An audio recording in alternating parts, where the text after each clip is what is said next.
Well, hello everybody again.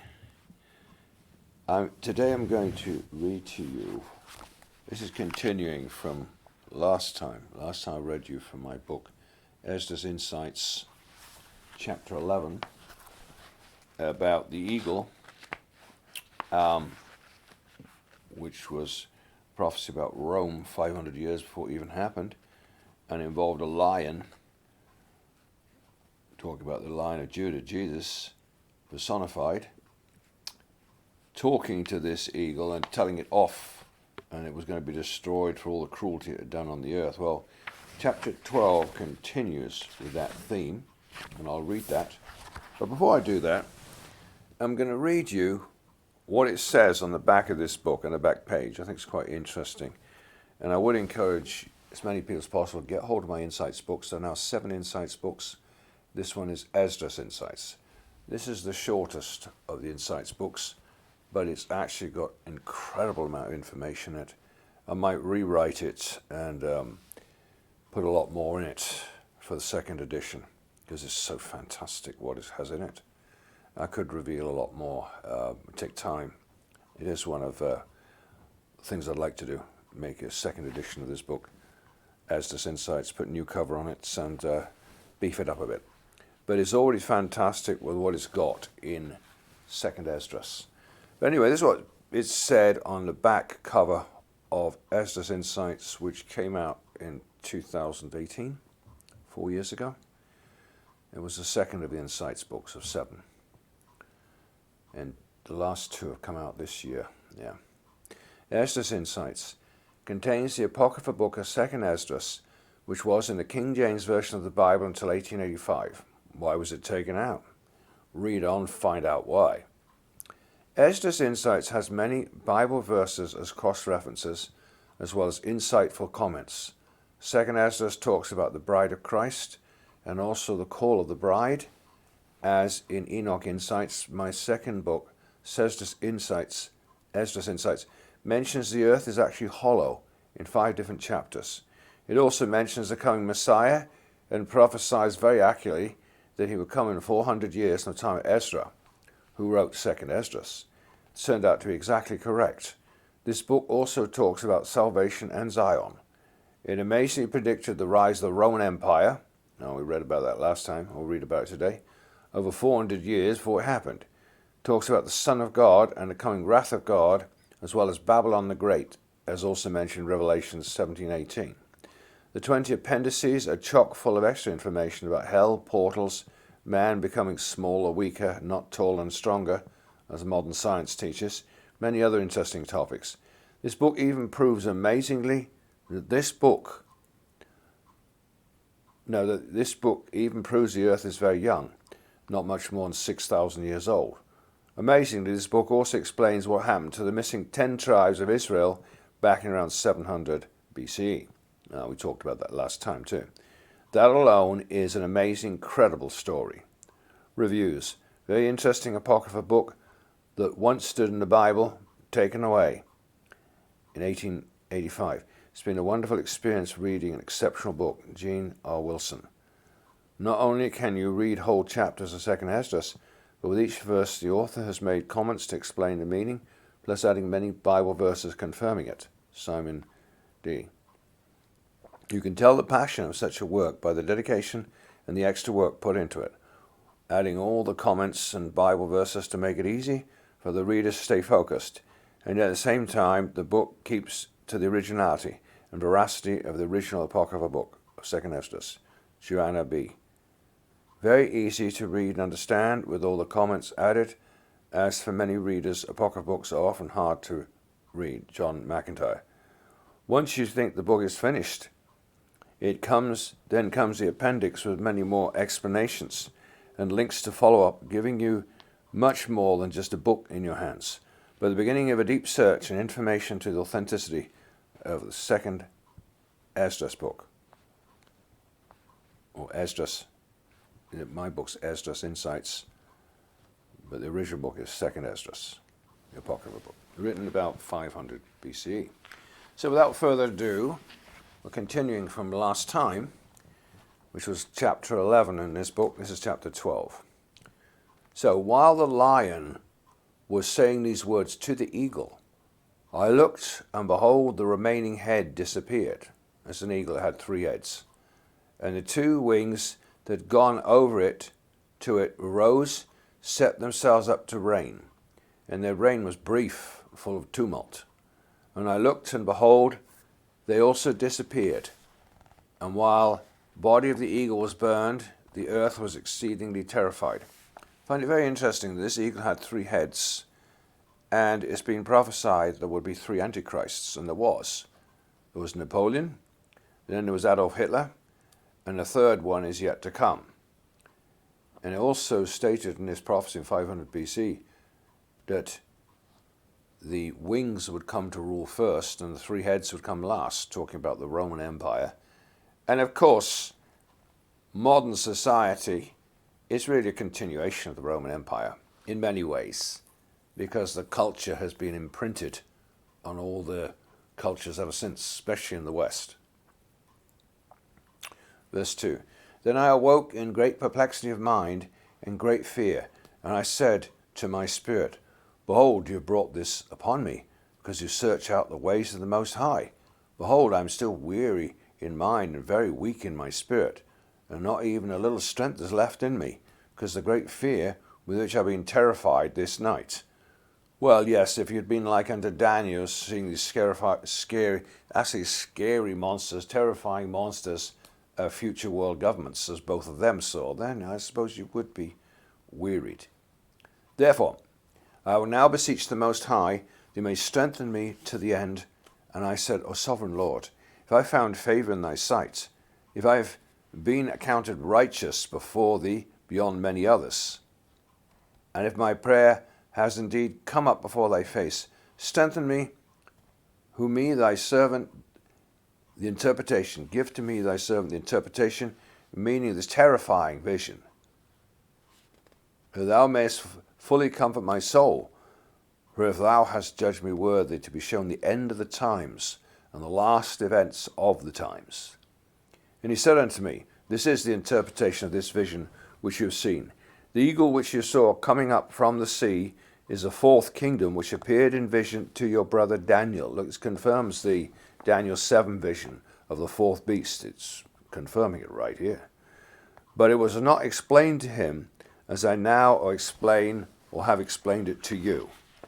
Going indeed to what he's referring to, what the angel is telling Ezra, Daniel 7:19. Then I wished to know the truth about the 4th beast, which was different from all the others, exceedingly dreadful, and its teeth of iron and its nails of bronze, which devoured, broke in pieces, trampled the residue with its feet. Have you not noticed in the last 3 years how that the governments of man are being more openly like monsters, more openly don't care about its populations, and boastfully state how they're the big boss and we're nobody, and we have to be assimilated into their AI system as they come out in absolute blasphemous audacity and absolute arrogance, showing their true form being a monster. Is what they are. The governments of man are monsters, ruled by bad spirits, evil spirits at their core. Fortunately, it won't stay this way much longer. Daniel 7:23. Thus he said, the 4th beast shall be the 4th kingdom on earth. That was Rome, iron-fisted Rome, which shall be different from all the other kingdoms. Devour the whole earth, trample it, and break it in pieces. Well, that's what they're trying to do now. That's what the New World Order is doing and boasting through people like Schwab and Bill Gates and all these others that want to take mankind down with all their crazy eugenics methods, because they consider the average person to be useless eaters taking up space, whilst they are a super race of people that are going to live forever because they're going to use transhumanism. And as Klaus Schwab said a couple of weeks ago, God is dead. We are going to rule. But it's just demons talking, devils. It's nothing new. It's been going on for 6,000 years. Devils people always think they can take over and rule and be gods, but they always end up getting defeated. Nothing's changed. Praise God. Well, comments. In Daniel 7, Daniel's given a vision of 4 beasts coming out of the sea, one after the other. And Daniel himself lived in the time of Babylon, and then the following world empire, the Medo-Persian Empire. The 4 beasts which he saw were, number 1, Babylon, 2nd, Medo-Persia, 3rd, Greece, and 4th, Rome. The most ferocious was indeed the 4th beast, or Rome. 2nd Ezdras, in chapters 11 and 12, saw the kingdom of Rome as an eagle with 3 heads, 12 wings, and many feathers. Is interesting because there is a book out which talks about the 10 kings of Rome. And here you have in this prophecy 500 years before it ever happened, or 4 to almost 500 years, mentioning that it has 3 heads and 12 wings. Wings being rulers, as well as heads being rulers, or bigger rulers. And many feathers, and opposing feathers, little rulers. You know, some of the seas only lasted a year or 2 because the assassin got assassinated or something. Yes, right, they were murdering each other. And which well describe Rome with all her Caesars, many of whom were subsequently murdered, just like the first one, Julius Caesar. Ezra saw the vision of Rome 400 years before it actually emerged as a world power. The eagle is indeed the greatest emblem of Rome. From chapter 11:14, head on the right side, devour the one on the left. When Rome declined, first of all, the Western Empire became subservient to the Eastern Empire around 390 AD. One emperor ruled from Rome and the other from Constantinople. What most people don't know is that the emperor of the Eastern Empire of Rome was actually the dominant emperor, and Western emperor was subservient to the Eastern Emperor. The Western Empire was destroyed around 480 AD by the Goths. The Eastern Empire continued for another 1,000 years till around 1450 AD. Verse 5. Behold, the days are coming when a kingdom shall arise on earth, and it shall be more terrifying than all the kingdoms that have been before it. And 12 kings shall reign in it, one after the other. These are the big kings. But the second that is to reign shall hold sway for the longer time than one other of the other 12. This is absolutely true. First you had Julius Caesar. He only reigned a short time, got assassinated. And then we had Augustus Caesar, and he reigned the longest, some 50 years or something. Very long time. Here it was predicted exactly that would happen, that the second ruler would reign the longest, and he did. Amazing.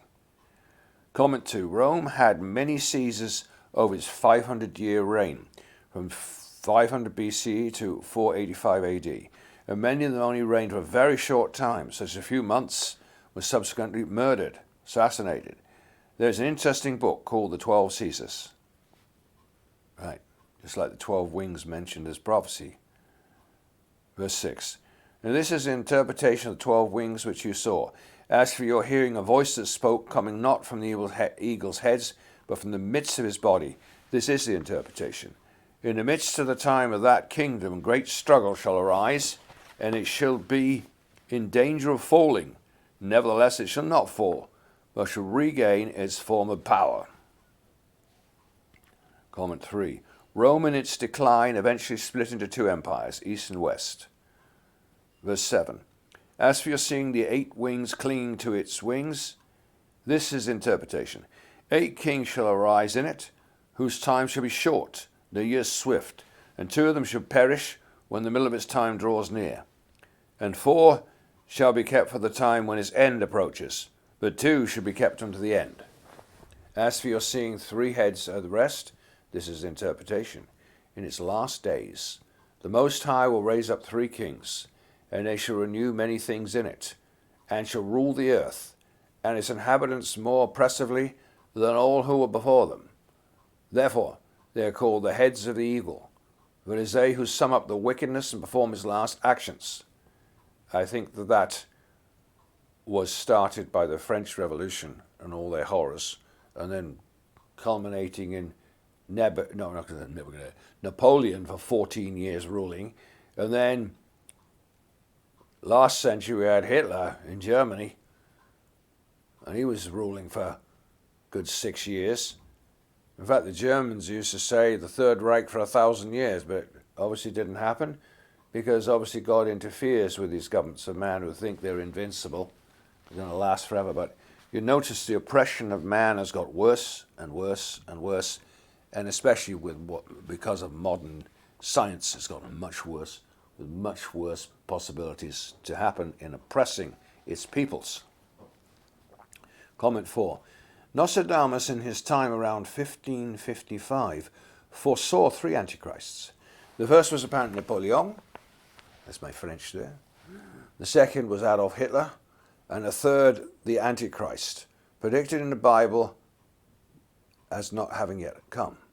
These 3 could be the fulfillment of the 3 heads of the eagle, seen by Ezra in the vision given to him by God. From chapter 11:1, middle head was larger than the other heads. Napoleon ruled from around 1799 to 1815, a total of 15 years. Hitler from 1939 to 1945, a total of 6 years. The famous end-time Antichrist is supposed to reign for 7 years.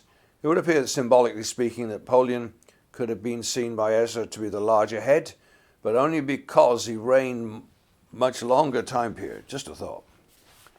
Verses 9 and 10. As for your seeing that the large head disappeared, one of the kings should die in his bed, but in agonies. But as for the 2 that remained, the sword shall devour them. For the sword of the one shall devour him who was with him. I don't know exactly what that's talking about. But he also shall fall by the sword in the last days. But of course it does talk about the Antichrist, the devil-possessed Antichrist. Who is he defeated by? He's defeated by Jesus, by the sword which proceeded out of his mouth. That's what slays the Antichrist. So it's interesting. It does say fall by the sword in the last days. Interesting. And that will also happen to the Antichrist and all their forces. As for your seeing 2 little wings passing over to the head, which was on the right side, this is the interpretation. It is these whom the Most High has kept for the eagle's end. Well, it's interesting. What is the eagle's end? It's amazing how many countries have used the eagle as their symbol, from the United States to Germany to all kinds of ancient civilizations use the eagle, including the Romans. Interesting. It's interesting that what it talks about the end of all things. Why it says up here, one of the kings shall die in his bed, but in agonies. I don't know who that's talking about. Could be any one of the Caesars. Could have been. We don't even know when some of our leaders died, how they died, or if they were poisoned or killed. Many people have been. But they don't necessarily tell you all the details. Just say they die young or something. And about Napoleon, how old he was when he died. Hitler, about 60. But there's a whole dispute on whether he did die or whether he was killed in Germany or not, or whether something else happened to him, he disappeared. Anyway, that's a big dispute about Hitler. Comment 5. The last 2 dominant world leaders, according to the Bible, will be the Antichrist and his false prophet, who can do incredible miracles. It's interesting, they're eventually killed by Jesus. How do they die? They personally are thrown directly into the lake of fire, but all their leadership and armies are killed by the sword. Revelation 19:20. Then the beast was captured, and with him the false prophet, who worked signs in his presence, by which he deceived those who received the mark of the beast and those who worshipped his image. And these 2 were cast alive into the lake of fire, burning with brimstone. The rest were killed with the sword of him which proceeded out from his mouth, of him who sat upon the horse. All the birds were filled with their flesh. And as for the lion whom you saw rousing up out the forest, and roaring and speaking to the eagle, and reproving him for his unrighteousness, sounds a lot like Aslan in C.S. Lewis's Narnia. Right? I remember distinctly Aslan saying, in your realm, I'm called by a different name. Jesus. Aslan and Jesus got the same number of letters as well. Very clever, C.S. Lewis, in what he did with the books of Narnia. Very clever. And as for all his words that you have heard, this is the Messiah, whom the Most High, so the lion, it says here directly, is the Messiah, whom the Most High has kept unto the end of days, who will arise from the posterity of David. That certainly happened. And will come and speak to them. He will denounce them for their ungodliness and for their wickedness, and will cast up before them their contemptuous dealings. Comment 6. Jesus was the Lion of the tribe of Judah, a direct descendant of King David, and was the Christ or the Messiah, and foretold by God himself to Ezra 400 years before Jesus actually came down to the earth as a saviour of all mankind. Yeah, you should read my book Enoch Insights too, where there's loads of prophecies in that book about Jesus, the Messiah, the elect one. God talks about him. My son shall come down to the earth. It says in the book of Enoch. So it's amazing. There's many places where it talks about God the Father and God the Son, and it shows them talking to each other. Look at the book of Enoch. See my book Enoch Insights as well. C.S. Lewis, who was himself a Christian, depicted Jesus as a lion, Aslan, in his famous books for children, The Chronicles of Narnia. That's correct. And finally, verses 12 to 19. For he will set them living before his judgment seat, and when he has reproved them, then he will destroy them. Talk about all these governments of man, these governments of pride and arrogance, demonic governments and the demonic spirits and fallen angels behind them. They're going to get it one of these days for good. But he will deliver in mercy the remnant of my people, those who have been saved throughout my borders, and who will make them joyful until the end comes, the day of judgment, of which I spoke to you at the beginning. This is the dream you saw, and this is its interpretation, and you alone were worthy to learn the secret of the Most High. Therefore write all these things you've seen in the book. Here it is, we're reading it. And put it in a hidden place. You should teach them to the wise among your people, whose hearts you know are able to comprehend and keep these secrets. But wait here 7 days more, so you may be shown whatever it pleases the Most High to show you. Then he left me. When all the people heard that the 7 days were past and I had not returned to the city, Ezra was the head of the nation at that time. He was like the high priest and the God's prophet, but he was also the leader of the nation. They depended on him to know what to do. And they all gathered together, from the least to the greatest, and they come to him and they spoke to him, saying, How have we offended you? And what harm have we done to you, that you have forsaken us and sit in this place? For all the prophets you alone are left to us, like a cluster of grapes from their vintage, like a lamp in the dark place, like a haven for a ship saved from a storm. Are not the evils which have befallen us sufficient? Therefore, if you forsake us, how much better it would have been for us if we also had been consumed in the burning of Zion. And the whole city of Israel got burnt up by the Babylonians. For we are no better than those who died there. And they wept with a loud voice. Then I answered and said, Take courage, O Israel, and do not be sorrowful, O house of Jacob. For the Most High has you in remembrance, and the Mighty One has not forgotten you in your struggle. As for me, I have neither forgotten you, nor withdrawn from you. But I have come to this place to pray on account of the desolation of Zion, and to seek mercy on account of humiliation of our sanctuary. Now go, every one of you, to his house, and after these days I will come to you. So the people went into the city as I told them to do. But I sat in the field 7 days, as the angel commanded me. I ate only flowers of the field, and my food was the plants during those days. Quite amazing. I think Ezra, he fasted for at least 40 days altogether. And every 7 days they fasted, then God will reveal more to him through his angels. And that's how come we have this book, 2nd Ezdras. An apocryphal book which was in the King James Bible until 1885, never should have been taken out. Invaluable book. Anyway, get my book, Ezdras Insights, which explains a lot about the end time and explains a lot of amazing secrets of God. Well, I hope you enjoyed that. Bye for now. Have a great day or evening, wherever you are. Bye, Steve.